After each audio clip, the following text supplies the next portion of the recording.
चलिए आगे बढ़ेंगे और सीधा रुख करेंगे बस्तर का, जहां प्रधानमंत्री नरेंद्र मोदी जनसभा को संबोधित कर रहे, क्या कुछ कह रहे हैं सुनाते हैं आपको। फिर एक बार साथियों, अनेक दशकों बाद देश ने भाजपा की स्थिर और मजबूत सरकार देखी है। हमारी सरकार की सबसे बड़ी प्राथमिकता रही गरीब का कल्याण। आजादी के बाद दशकों तक गरीब की जरूरतों को कांग्रेस की सरकारों ने नजरअंदाज किया। कांग्रेस ने कभी गरीब की चिंता नहीं की, उनकी परेशानियों को समझे तक नहीं। कांग्रेस के सबसे बड़ी परिवार के अमीरों को कभी महंगाई का मतलब समझ ही नहीं आया। आपने 2014 में गरीब के इस बेटे को देश की सेवा का अवसर दिया। कच्ची छत के नीचे रहने की तकलीफ क्या होती है, ये मुझे पता है।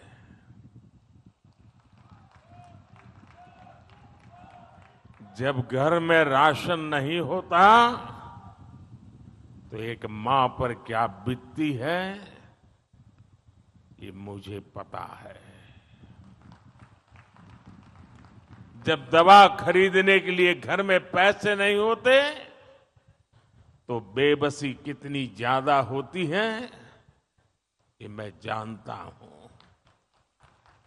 और इसलिए मैंने ठाना कि जब तक गरीब की हर चिंता दूर नहीं करूंगा, मैं चैन से नहीं बैठूंगा।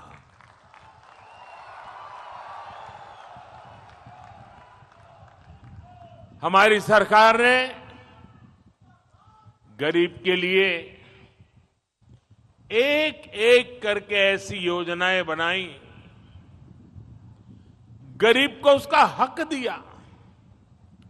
आज सरकार के इन प्रयासों का ही नतीजा है कि देश में 25 करोड़ से ज्यादा लोग गरीबी से बाहर निकले हैं। साथियों, गरीबों के लिए भाजपा ने कैसे काम किया, इसका बहुत बड़ा गवाह हमारा ये बस्तर है। बस्तर के बारे में तो कहा जाता है, मावा बस्तर सोबले बस्तर।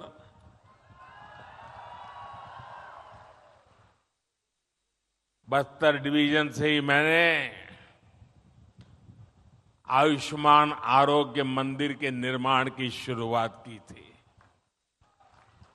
यह आयुष्मान आरोग्य मंदिर देश भर में गरीब को सस्ते इलाज, सस्ती जांच का प्रमुख केंद्र बने हैं।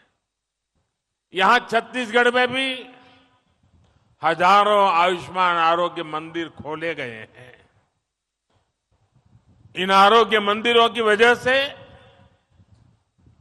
गरीबों को इलाज की बहुत बड़ी सुविधा मिली है, उनकी चिंता कम हुई है।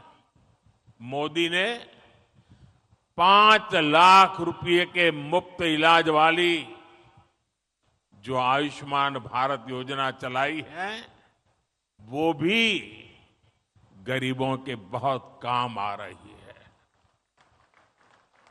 हम अपने यहां जानते हैं, चाहे वो आदिवासी बस्ती हो या शहर हो, घर में मां कभी बीमार हो जाती है ना, तो घर में किसी को पता नहीं चलने देती कि वो बीमार है। कितनी पीड़ा हो, मां सहती रहती है। उसके मन में एक ही बात होती है, चलिए धीरे धीरे ठीक हो जाएगा। अगर परिवार में बच्चों को पता चलेगा कि मां को बीमारी है, मां को तकलीफ है, तो वो अस्पताल ले जाएंगे, बहुत खर्चा हो जाएगा, संतानों के सर पे कर्ज लग जाएगा। और इसलिए मां सोचती थी अब कितने दिन लंबे जीना है, चलिए मुसीबत भोग लेंगे लेकिन बच्चों पर बोझ नहीं बनने दूंगी।